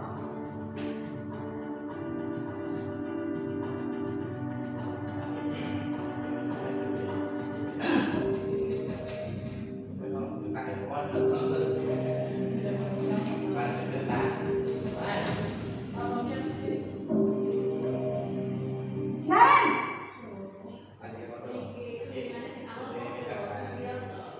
Selamat pagi Bu. Selamat pagi Naren. Maaf Bu, saya terlambat. Iya, sekolah masuknya jam 7, sekarang sudah jam 7.20. Jadi sekarang bagaimana ini Naren? Maaf Bu, saya lupa setel alarm saya semalam. Baiklah, menurut kamu, keyakinan sekolah yang mana yang perlu kamu tingkatkan? Menghargai diri sendiri dan orang lain mungkin ya Bu. Setuju. Jadi, apakah Naren meyakini prinsip saling menghormati tersebut? Iya Bu, saya meyakininya. Apakah Naren bersedia memperbaiki masalah keterlambatan ini? Bersedia Bu. Bagaimana kamu akan memperbaiki masalah keterlambatan ini? Saya akan coba untuk tidak lupa menyetel alarm saya Bu. Baik, kalau Naren lupa menyetel alarm di rumah, ada orang yang kira-kira bisa bantu mengingatkan tidak? Ada Bu, kakak saya, Kak Emma. Ada lagi selain Kak Emma? Selain Kak Emma, ada ibu saya. Baik, jadi yang mengingatkan Naren adalah Kak Emma dan ibu kamu ya? Kira-kira akan mulai start alarm kapan nih Naren? Setelah pulang sekolah, akan segera saya lakukan. Baik, jadi Naren akan setel alarm untuk bangun besok pagi dan akan diingatkan oleh kakak dan ibunda Naren ya. Ada lagi yang mungkin perlu dilakukan Naren agar tidak terlambat bangun lagi? Tidak ada Bu. Baik Naren, terima kasih untuk kerjasama kamu. Sekarang kamu perlu kembali ke kelas untuk belajar. Baik Bu, terima kasih. Posisi manajer adalah posisi kontrol yang disarankan untuk membimbing murid memiliki sikap disiplin yang positif, yaitu murid yang mandiri, bertanggung jawab, dan dapat memecahkan masalah. Tujuan dari posisi ini adalah agar murid dapat berefleksi atas tindakannya. Guru akan dengan tulus memberikan pertanyaan-pertanyaan bermakna, sehingga membuat murid dapat belajar dari kesalahannya dan mencari sebuah solusi untuk menyelesaikannya. Ibu dan bapak guru hebat, setelah mengamati adegan kelima posisi kontrol tadi, kira-kira posisi mana yang paling ideal? Posisi mana yang dapat menunjang motivasi intrinsik murid? Ya, tentu posisi manajer. Posisi ini memang posisi ideal yang ingin dituju setiap pendidik. Pada posisi inilah, guru dapat menerapkan disiplin positif yang berpihak pada murid, yang memerdekakan murid. Itu adalah video tentang posisi kontrol yang ada. Tapi kalau dari video tadi menyatakan bahwasanya kita berupaya dalam posisi yang terakhir, yaitu yang manajer. Kan bisa tidak manajer ya di bawahnya, yaitu sebagai pemantau. Nah sekarang dari mana tadi kira-kira ada yang perlu tanyakan, Bapak Ibu? Ya, Bu Yudi. Terima kasih atas waktunya. Dari video tadi yang barusan kita tonton bersama, ada 5 posisi kontrol, dan yang paling ideal itu adalah posisi manajer ya. Iya. Nah, apakah di semua jenjang pendidikan itu, misalnya dari PAUD, SD, SMP, SMA itu, posisi manajer ini bisa diterapkan semua di semua jenjang pendidikan itu? Iya. Pertanyaan yang bagus. Apakah posisi manajer bisa diterapkan di berbagai jenjang dari PAUD sampai tingkatan SMA? Itu adalah pertanyaan yang sebenarnya pertanyaan tersebut pernah saya dengar, tetapi yang perlu Bapak Ibu bahwasanya restitusi tadi itu yang manajer bisa dilaksanakan di tiap tingkatan. Hanya saja dalam melaksanakannya tidak seperti yang bisa saya tadi Bu. Karena misal contoh seperti anak yang PAUD itu nggak mungkin dia tanya bagaimana keyakinannya, kan nggak bisa. Atau mungkin SD bagaimana. Tetapi setidaknya biasanya kita sudah melaksanakan itu. Contoh saja seperti anak PAUD itu misalnya dia melakukan kesalahan, biasanya gurunya bagaimana cara menanganinya, ya jangan cara tapi tidak langsung dihukum, tapi diminta mengapa kau melakukan hal tersebut. Kan seperti itu kan. Seperti itu juga sama, seperti guru di SD, bagaimana kok kamu melakukan hal tersebut? Kira-kira perbuatan kamu itu benar apa salah? Kan seperti itu biasanya ditanyakan. Dan bagaimana cara memecahkan masalahnya? Ada anak itu pernah menjawab, ya hal yang saya lakukan hanya saja kita tidak mengerti bahwasanya itu adalah posisi sebagai manajer. Memang sulit untuk menjadi posisi manajer, tetapi setidaknya kita sudah berusaha agar bisa mencapainya, minimal ya sebagai pemantau tadi itu. Ya harapan dari tadi itu jenjang bisa dilaksanakan di mana pun, dari jenjang PAUD maupun sampai SMA itu bisa dilaksanakan. Hanya saja caranya mungkin berbeda dengan di tingkat yang lebih tinggi. Memang seperti itu. Sulitannya bagi anak yang kecil, anak dewasa mungkin gampang ditanyakan keyakinannya seperti ini. Tapi kalau anak kecil memang perlu namanya pendekatan. Karena anak kecil kan biasanya bermain dan sebagainya. Nah cara tadi yang minimal dengan tanya, misalnya melakukan kesalahan, tidak langsung diberi hukuman, ditanyai kenapa melakukan seperti itu, alasannya kenapa, dan bagaimana cara agar bisa menyelesaikannya. Ya contoh, bagaimana caranya minta maaf guru seperti itu. Ya, dengan cara salaman itu sudah kita lakukan tadi itu posisi yang bagian manajer, tapi memang belum sempurna dulu. Seperti itu. Ya nanti misalnya belum memuaskan ya nanti dipuskan sendiri saja. Yang baik. Kalau gitu kita akan lanjutkan ke keyakinan kelas. Ini keyakinan kelas. Ada gambar contoh keyakinan kelas. Ini maksudnya bagaimana? Saya akan sudah ada keyakinan kelas. Nah, kita akan bahas tentang namanya keyakinan kelas itu apa. Mengapa keyakinan kelas? Mengapa tidak peraturan kelas saja? Ngapain keyakinan kelas? Peraturan kelas saja sih Pak. Ya. Itu jawaban pertanyaan kadang-kadang keluar seperti itu. Mengapa harus keyakinan kelas? Kenapa tidak peraturan kelas saja? Nah, ambil contoh saja seperti ini. Mengapa kita memiliki peraturan tentang penggunaan helm pada saat mengendarai kendaraan motor?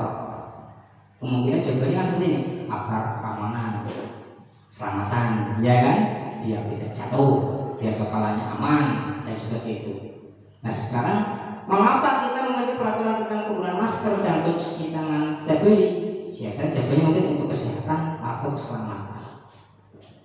Nah ini sebenarnya antara yang kata-kata ini, keselamatan, kesehatan, keselamatan ini adalah keyakinan yang kita dalam diri orang helm dan ojo cedera.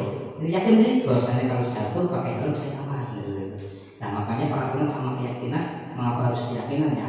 Tadi itu karena diharapkan nanti ini agar bisa mendukung motivasi intrinsik bagi siswa, agar mereka bisa kembali ke nilai yang lebih menggerakkan dibanding mengikuti serangkaian peraturan-peraturan. Itu harapannya dari keyakinan kelas. Karena Pak, keyakinan kelas itu dibuat bareng-bareng antara guru dengan siswa. Kalau tingkatan kelas, kalau sekolah berarti keyakinan sekolah antara guru dengan warga sekolah. Sehingga kalau sudah disepakati bareng, maka akan dilaksanakan bareng-bareng juga.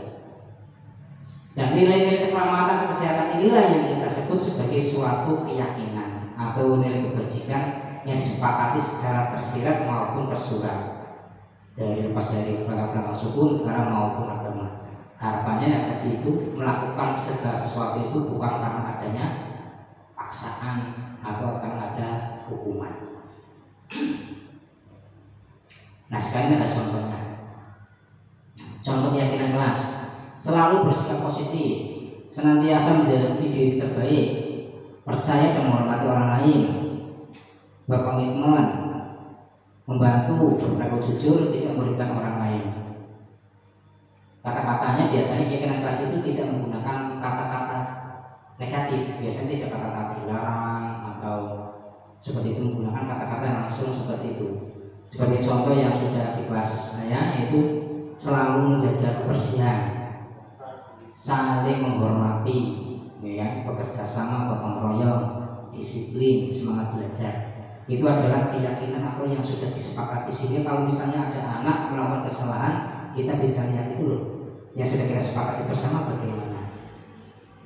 Nah itu yang perlu kita canangkan mulai sekarang, bahwasanya ada komunitas ada dua, bukan hanya untuk siswa tapi itu berlaku untuk guru dan siswa, sehingga nanti bersinergi dua-duanya itu.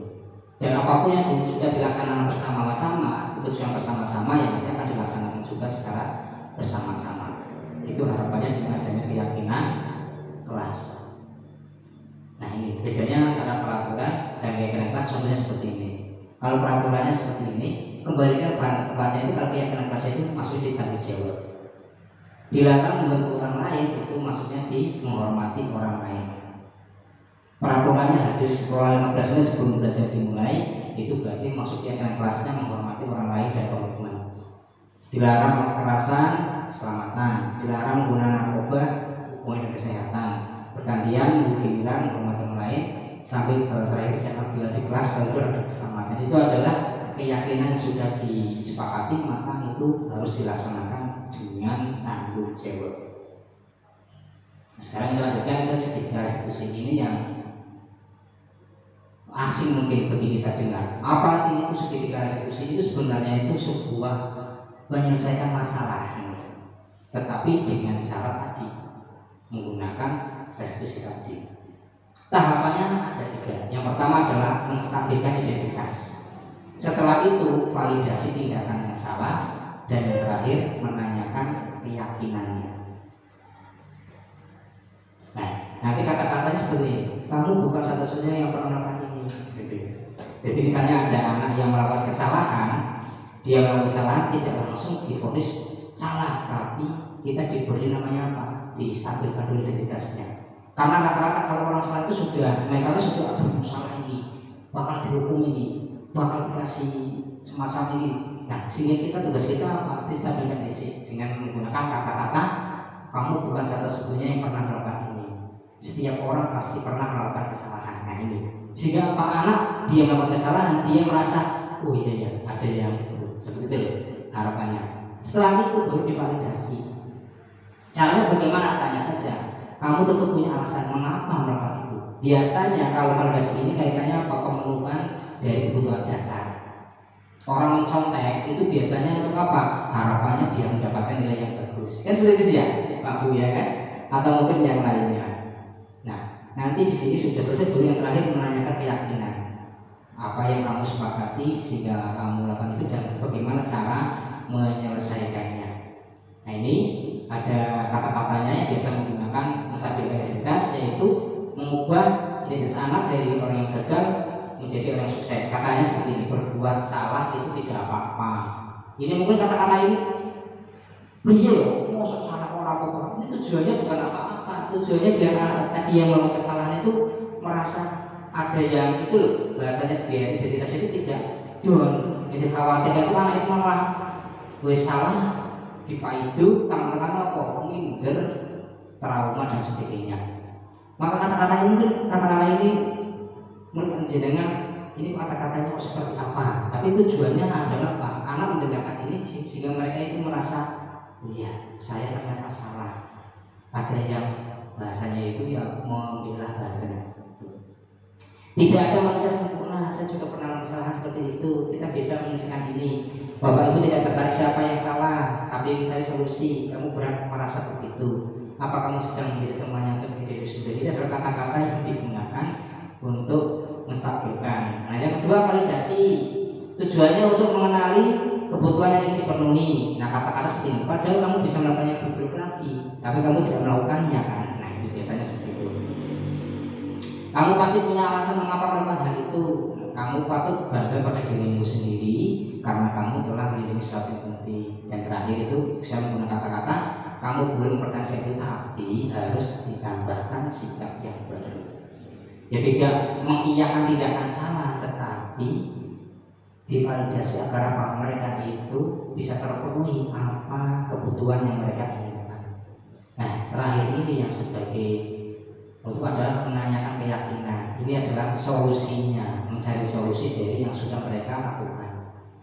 Anak melihat kesalahannya dihubungkan dengan norma sosial yang mendasari manusia berinteraksi. Makanya bisa saja guru menggunakan kata-kata apa yang kita percaya di kelas, nilai universal apa yang telah kita sepakati, kelas ideal seperti apa, kamu seperti menjadi apa dan selanjutnya. Ini adalah tahapan dari segitiga restitusi. Sebenarnya saya sudah melakukan kegiatan ini, tapi kita lanjut saja. Ini ada beberapa video, tapi kita lanjut saja. Yang penting Bapak Ibu tahu bahwasanya kalau anak melakukan kesalahan jangan langsung dihardik, jangan langsung disalahkan, jangan langsung dihukum. Tetapi apa? Mereka melakukan kesalahan sudah takut duluan sebenarnya. Wis wedi dhisik. Maka posisi kita bagaimana? Distabilkan dulu identitasnya. Dengan kata-kata yang tadi agar mereka itu merasa oh saya itu memang salah, tetapi guru saya tidak langsung hukum. Setelah itu baru divalidasi kenapa kamu melakukan hal tersebut. Baru terakhir tanyakan solusinya itu bagaimana. Jadi contoh di kelas 5 itu ada anak yang berkelahi. Nah, berkelahi karena kasus tertentu. Dua-duanya saya panggil di dalam kelas, tidak langsung saya marahi, tetapi ditanyakan mengapa kok seperti itu.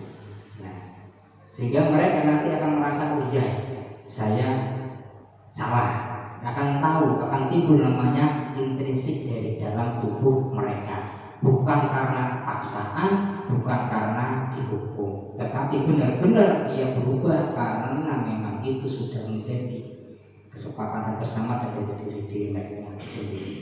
Itu Bapak Ibu, dan ini langsung saja. Dari sini kita simpulkan bahwasanya dalam menerapkan disiplin positif hendaknya guru memiliki standar kepribadian profesional dan sosial yang baik, di mana guru mampu berefleksi pada posisi kontrolnya saat ini. Bagaimana perjalanan dirinya menjadi seorang among, menjadi posisi manajer yang menuntun murid-muridnya menjadi insan yang mandiri, harapannya itu mandiri, merdeka dan bertanggung jawab. Sehingga dengan kegiatan ini diharapkan tidak ada lagi namanya hukum anak, kita ciptakan budaya positif kita yang sudah baik seperti kegiatan baca asmaul husna, bersalaman, berdoa, menghormati orang lain itu perlu ditingkatkan terus menerus.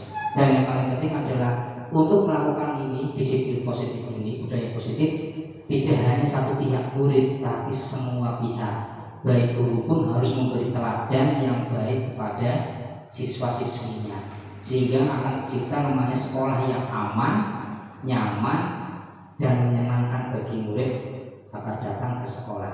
Makanya Bapak Ibu, kita belajar bersama-sama menjadi guru yang harapannya bisa menjadi contoh bagi anak yang baik. Dan yang paling penting murid diajar di antara, kita harus bisa berpihak kepada murid.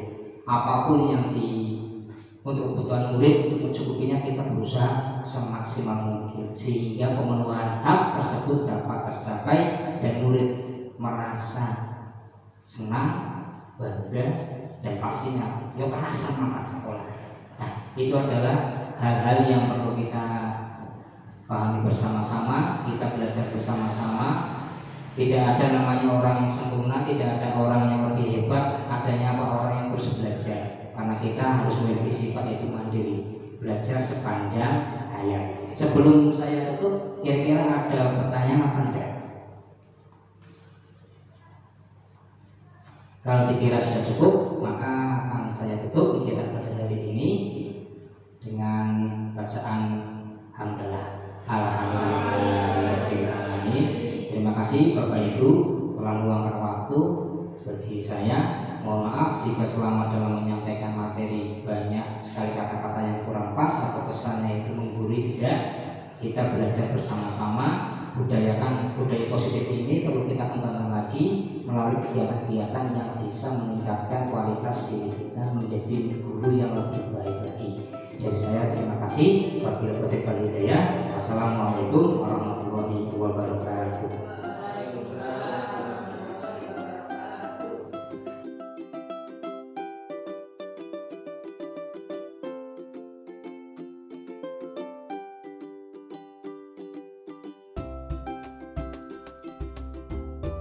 Assalamualaikum warahmatullahi wabarakatuh.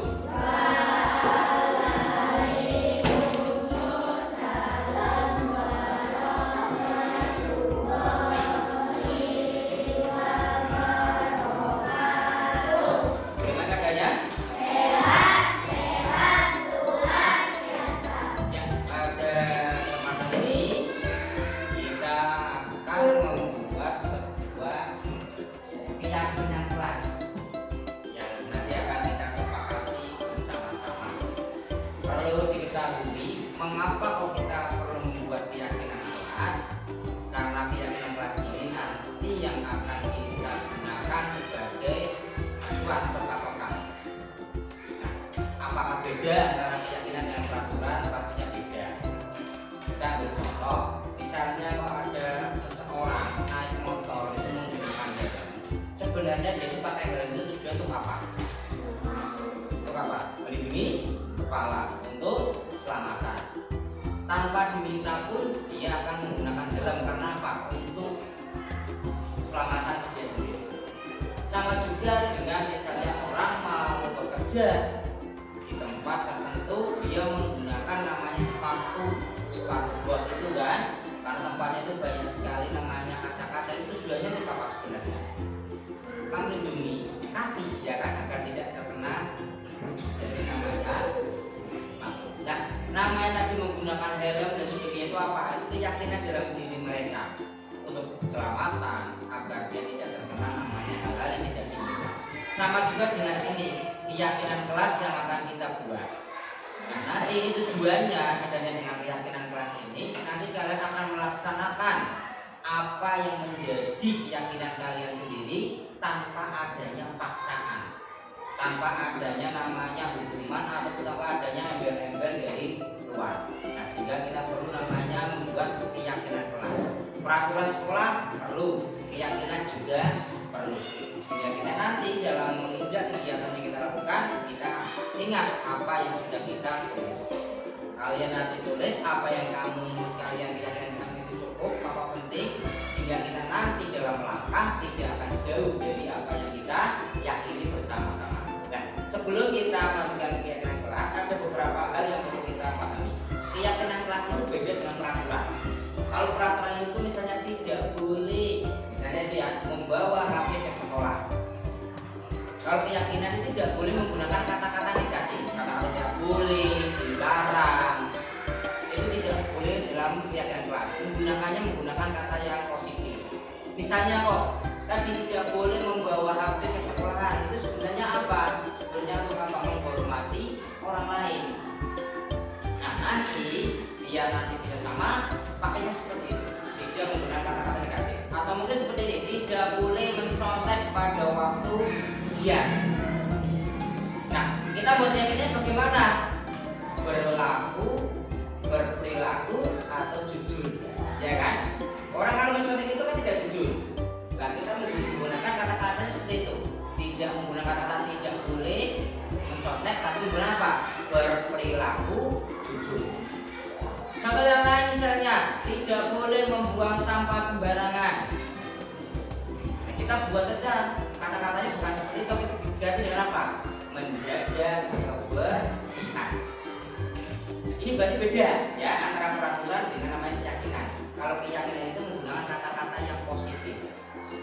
Nanti akan saya bagikan lembar kertas ini, satu orang menuliskan satu keyakinan. Gak usah banyak-banyak, satu saja yang nanti kita bisa sepakati secara bersama-sama. Misalnya mau apa? Menjaga kebersihan, ini berperilaku jujur, silakan. Menghormati orang lain, silakan. Itu ya. Nanti setelah selesai akan kalian tempelkan di sebelah belakang itu ada tempat untuk menempelkan keyakinan kelas. Ada pertanyaan? Bisa dipahami? Nah, silakan tulis yang kira-kira kalian itu keyakinan yang harus kita sepakati bersama-sama. Pak, misalnya kok menghormati orang lain, bisa kepikiran jangan ada pembulian di sekolahan. Maka kata-katanya bukan pembulian, tapi apa? Menghormati orang lain. Seperti itu. Jadi pahami ya. Nah, nanti yang satu-satu silakan ditulis. Kalau sudah, nanti langsung ditempelkan di belakang itu. Ya. Buat warna-warni ya.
Tadi sudah selesai kita membuat keyakinan kelas. Setelah Pak Guru gabungkan beberapa yang sama, maka diambil beberapa namanya kesepakatan keyakinan kita, yaitu yang pertama selalu menjaga kebersihan.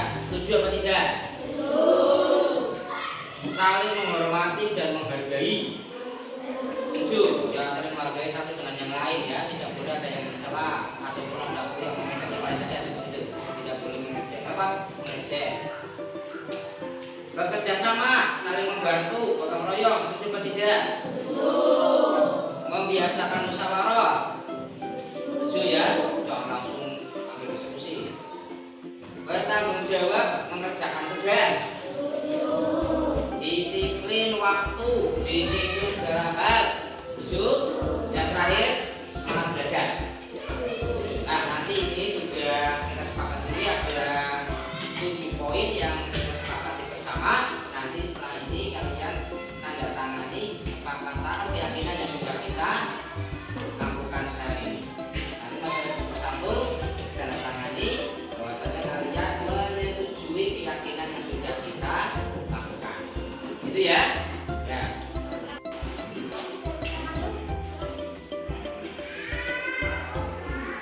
Selanjutnya langsung ya.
Assalamualaikum warahmatullahi wabarakatuh. Perkenalkan, nama saya Angga Prayoga, kelas 5. Assalamualaikum warahmatullahi wabarakatuh. Perkenalkan, nama saya Irina Abdian. Assalamualaikum warahmatullahi wabarakatuh. Perkenalkan, nama saya Muhammad Eri Kusnandi dari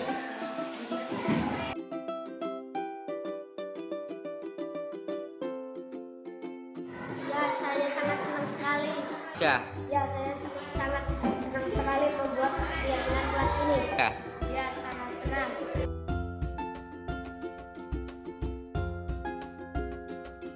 Dengan keyakinan kelas ini, kelas menjadi nyaman. Agar suasana kelas menjadi nyaman. Agar tercipta sikap saling menghormati.